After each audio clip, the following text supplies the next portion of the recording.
A music professor stood at the front of his classroom. Confident, educated, proud. He just told his students that Billie Jean was too simple. Basic chord progression, nothing special, not worthy of serious study. Then someone in the back row raised their hand. Someone wearing a hood and sunglasses. Someone who'd been sitting there quietly the whole time. And what happened next? It changed everything that Professor thought he knew about music. Because sometimes, the simplest things are actually the most genius. Stay with me, because this story will blow your mind. Hit that subscribe button right now. You're not going to want to miss what happens next. October 1983. University of Southern California, Los Angeles. The campus was alive with the particular energy of fall semester. Students cutting across sun-bleached courtyards, coffee cups in hand, backpacks slung over one shoulder. But inside the Thornton School of Music, things were quieter, more serious. This wasn't the quad. This wasn't a General Ed lecture hall where you could slip in late and zone out. A music theory class was in session. Advanced harmonic analysis, graduate level. This wasn't a class for casual music fans. This was serious academic study. The kind of class that separated the people who liked music from the people who truly understood it. The students could read Bach fugues, analyze Beethoven symphonies, debate the complexities of jazz chord progressions until 2 in the morning. These were young musicians who had sacrificed most of their social lives to sit in practice rooms and master their craft. And the professor, Dr. Marcus Richardson, 52 years old, Ph.D. in musicology from Yale, teaching for 17 years at USC, where he developed a reputation as one of the most rigorous, exacting music theory professors on the West Coast. Former students described him in 2 ways, brilliant and difficult. Not unkind, not cruel, but demanding in the way that only someone who genuinely loves a subject can be demanding. He loved music, really loved it. But he had opinions. Strong opinions about what made music sophisticated. He'd grown up listening to classical radio in his parents' living room in Connecticut, had spent 3 years studying in Vienna, had written 2 academic books on 20th century harmonic theory that were required reading at music conservatories across the country. In his view, classical music was the pinnacle, the standard, the benchmark against which all other music should be measured. Complex harmonies, intricate arrangements, layers upon layers of musical genius built over centuries by composers who dedicated their entire lives to the art form. Pop music, that was simpler, less worthy of academic study. The kind of thing you heard on the radio and enjoyed, sure, the way you might enjoy a fast food meal, satisfying in the moment, easily forgotten, not exactly nutritious. Not bad exactly, just not as intellectually demanding. He wasn't a snob, he'd tell you that himself, he simply had standards. And on this particular Tuesday afternoon, Dr. Richardson was teaching a lesson about harmonic complexity. He'd spent the morning preparing his materials. He had examples ready, Renaissance polyphony, Baroque counterpoint, Debussy's impressionist chord movements, modern jazz, Coltrane, Miles, Bill Evans. He was going to take his students on a journey through music history to show them how harmony had evolved, grown more sophisticated, more layered, more daring. About 10 minutes into the lecture, the classroom door opened. Quietly, carefully. The kind of opening that was clearly meant not to disturb anyone. A deliberate attempt at invisibility. A young man slipped inside, took a seat in the back row without making a sound. Nobody really noticed at first. Late arrivals weren't uncommon, and this one clearly didn't want to make a scene. He was wearing baggy cargo pants, an oversized hoodie pulled up over his head, a baseball cap underneath the hood, brim pulled low, sunglasses indoors, and a medical mask covering the lower half of his face. Not that unusual. Flu season was starting its annual creep across campus. Several students in the front row had been sniffling all week. Dr. Richardson glanced up briefly when the door opened. His eyes found the new arrival in the back row. "Can I help you?" The young man shook his head slightly, pointed at the empty seat, made a small, apologetic gesture with his hand. "Just here to audit, if that's okay." Dr. Richardson studied him for a moment. Something about the way the young man held himself was unusual. An odd stillness. A kind of physical awareness, even sitting completely motionless, that reminded Richardson of professional dancers he'd worked with years ago. But it was a music theory class. Auditors were welcome. Dr. Richardson nodded. Fine, just don't disrupt the class. The young man sat back, pulled a plain notebook from his bag, and began listening with an attention so focused it was almost visible, like a heat shimmer in the air around him. Dr. Richardson continued his lecture. Now let's talk about popular music, he said, adjusting his glasses and moving toward the piano in the corner of the room. A beautiful Steinway upright that the department had acquired 2 years ago and that Richardson treated like a sacred object. I want to show you the difference between harmonic complexity and harmonic simplicity. And I want to show you why that distinction matters when we evaluate the sophistication of a musical work. He settled onto the piano bench, cracked his knuckles lightly out of habit. Take, for example, a current pop song that I'm sure you've all heard approximately 800 times this year. Billie Jean by Michael Jackson. Several students nodded, exchanged small smiles. They knew the song. Everyone knew the song. It had spent 7 weeks at the top of the Billboard Hot 100 earlier that year and still dominated radio stations across the country. It was inescapable. It was the kind of song that embedded itself in your neurons whether you wanted it to or not. Dr. Richardson played the chord progression on the piano. Listen to this, he said. 2 chords, that's it. The entire harmonic foundation of the song is built on 2 alternating chords, back and forth for the duration of the track. He played it again, F hash minor, G hash minor, a pause and back. This is what I call harmonic simplicity at its most extreme. There is no complexity here, no sophisticated chord changes, no modulations, no borrowed chords, no interesting harmonic movement whatsoever. It stays in the same tonal orbit from the first measure to the last.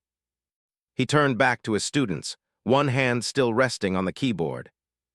Don't get me wrong, it's catchy. It's a massive hit. People love it, clearly, given the sales figures, and there's nothing wrong with enjoying it. Music doesn't have to be academic to be enjoyable. He paused, let the gentle condescension land exactly where he intended. But from a music theory perspective, this is about as simple as you can get. A first-year student in this building could play this chord progression in the first week of lessons. Several students nodded along, diligently taking notes. Others looked less certain, shooting glances at each other. A few in the front row seemed genuinely uncomfortable.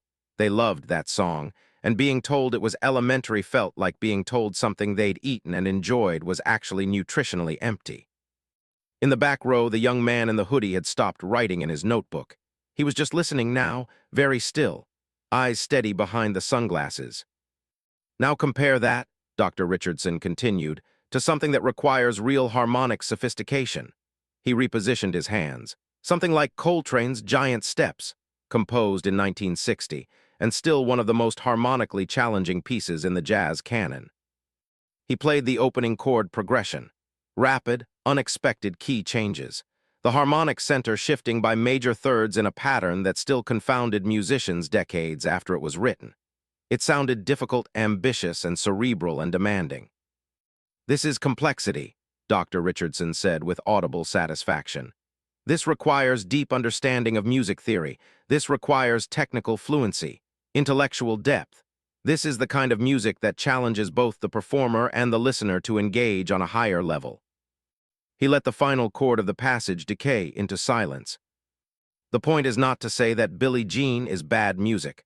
The point is to understand that from a harmonic standpoint, it represents the simplest possible construction. 2 chords, repeating. That's elementary music theory. That's where we start with beginners, not where we end up as serious musicians.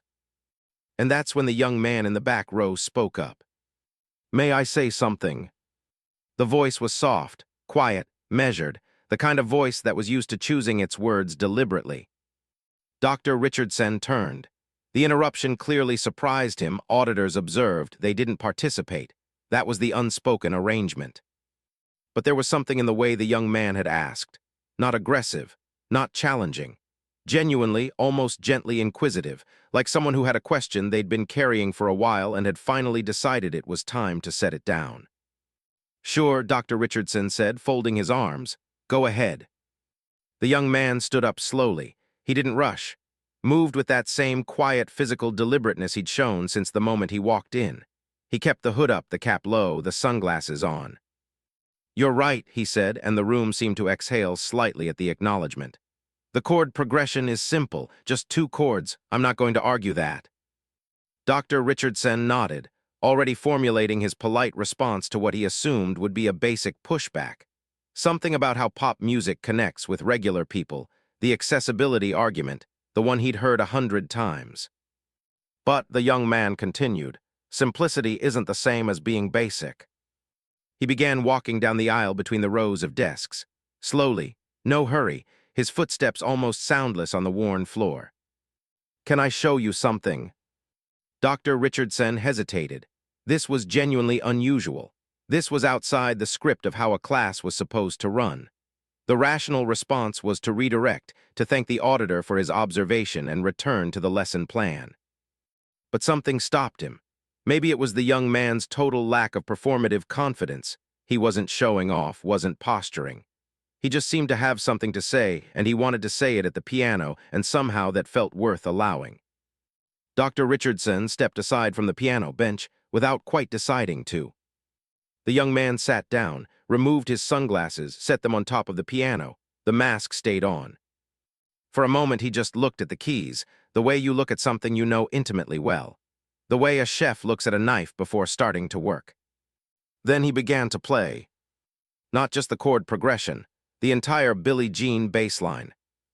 That iconic, impossibly recognizable bass figure. The one that had floated out of car radios and bedroom speakers and dance floors across the planet for the better part of the year. The whole room recognized it in less than a second. Several students straightened involuntarily, the way you do when a song you love starts playing somewhere unexpected. But this wasn't just playing, this was something else entirely. This was explaining. "The genius of Billie Jean isn't in the chords," the young man said, his voice quiet and unhurried, his hands still moving. "You're absolutely right that the chords are simple, but that's exactly the point. The chords are simple so that everything else can be complex." He kept playing and started breaking it down, layer by layer, the way a watchmaker might take apart a mechanism that looks simple from the outside and reveal the intricate machinery within. "Listen to the bass line, really listen to it." He isolated it, played it slowly. "It's syncopated. It consistently falls off the beat, slightly ahead, slightly behind, creating this constant low-level tension. Your ear keeps reaching for resolution that keeps getting deferred. That's not an accident. That's a deliberate psychological mechanism." He played it at half speed, so the students could hear the rhythmic displacement. Pens stopped moving. Nobody was taking notes anymore. They were all just listening. "Now listen to where the drums sit relative to the bass." He tapped the piano keyboard to approximate the drum pattern: kick, snare, hi-hat. "The snare doesn't land where you expect it to. It's slightly displaced, which means when it finally hits exactly where you anticipate it, the release is physical. You feel it in your body before your brain processes it. That's why people can't stand still when this song comes on."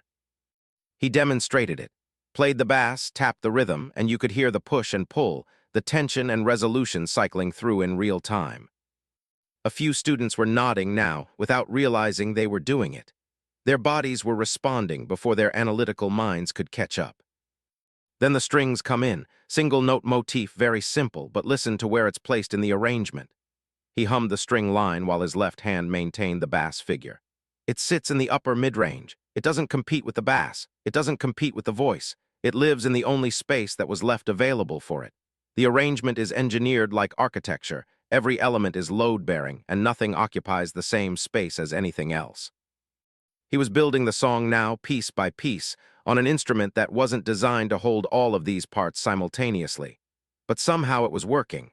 You could hear the construction, the intentionality, the engineering. "And the vocal melody?" He started singing, softly without performance, just to illustrate the point. The first verse, barely above a murmur. Notice that it doesn't follow the chord tones predictably. It creates its own melodic logic that floats above the harmonic foundation rather than being anchored to it. The simplicity of those two chords gives the melody total freedom to move wherever it needs to go. Dr. Richardson stood motionless near the edge of the room. In 17 years of teaching, he had heard a lot of people play piano. Professionals, prodigies, graduate students who'd been practicing 8 hours a day since they were 5 years old. He was looking at something different. He wasn't sure yet what it was, but he knew he was looking at it. "Here's what I think is the hardest thing to understand about this song," the young man said, still playing. "When you strip each element down, they're all simple. The bass, simple. The drums, simple. The chords, simple. The string line, simple. The synth stabs, simple." He paused for emphasis, fingers resting on the keys. "But when you layer them together, each one operating in its own rhythmic space, its own frequency range, its own moment in the arrangement, you get something that feels complex. Something that feels rich and dense and alive, even though every single component, if you isolated it, a first-year student could play." He looked around the room. "That's not a limitation. That is the craft. That is the genius. Knowing exactly how simple each piece needs to be so that the whole becomes greater than the sum of its parts." He played the arrangement in full, all the parts he could approximate on one piano, the bass in the left hand, the chords and melodic elements in the right, the rhythmic patterns implied in the dynamics. It was a remarkable performance. Not showy, not a display of virtuosity for its own sake, a demonstration, a lesson. And suddenly, in that classroom on the USC campus, on an ordinary Tuesday afternoon in October, everyone understood. Billie Jean wasn't simple. It was constructed. Precisely, deliberately, almost architecturally constructed, and the simplicity of its harmonic foundation wasn't evidence of a lack of sophistication. It was the condition that made the sophistication of everything else possible. The young man stopped playing, rested his hands in his lap, looked at Dr. Richardson steadily. "Sometimes the hardest thing in music," he said quietly, "is knowing what to leave out." The room was completely silent. Anyone can add more chords, more chord changes, more complexity, more notes. That's the easy direction. You add things until it feels sophisticated. You build walls everywhere and call it architecture. He stood up from the piano bench. But to take two chords, and build something that makes millions of people feel everything. Fear, tension, groove, release, dread, joy all at the same time. That doesn't happen by accident. That doesn't happen through simplicity. That happens through an almost inhuman level of understanding of how sound affects the human nervous system. He picked up his sunglasses from the top of the piano. Simple and basic are not the same word. I just wanted to make that distinction. Dr. Richardson found his voice. "Who are you?" The question came out smaller than he intended. Less like a professor asserting authority, and more like a man who just realized he was slightly lost. The young man smiled. You could see it in his eyes even with the mask still on, not triumphant, warm almost, like he understood the disorientation and didn't take any pleasure in causing it. He reached up with one hand, pulled the mask down. And the room stopped. The collective intake of breath from 30 graduate music students happened in a single moment, unified as any chord Richardson had ever heard. Because standing at the Steinway upright, in a USC music theory classroom, wearing cargo pants and an oversized hoodie and a baseball cap, was Michael Jackson. The Michael Jackson, the man whose face was on the cover of every magazine at the campus bookstore, whose album had just become the best-selling record in history, whose moonwalk had stopped television broadcasts and generated more conversation than the State of the Union, the most famous musician alive on planet Earth. Standing at their piano, having just spent 15 minutes teaching them about his own song. The room exploded. Students on their feet, voices colliding, the specific, uncontainable noise of people processing something that doesn't fit inside any existing category of experience. Michael stood calmly in the middle of it, polite, still, slightly amused the way someone is when they've anticipated a reaction and it arrives precisely as expected. He turned to Dr. Richardson, who had gone very quiet and very pale. "I'm sorry for crashing your class," Michael said. "I was on campus visiting a friend who studies film. I walked past the music building, heard piano." He paused. "I can never really walk past piano." He looked at the professor, not with any edge, not with the satisfaction of someone who'd won an argument, with something more like genuine respect. "You're a real teacher," Michael said. "I could hear it in how you explained things. I didn't come in here to disrespect what you do. I just heard the way you described the song and I thought," he considered his words, I thought maybe I could offer another way of looking at it, that's all. Dr. Richardson,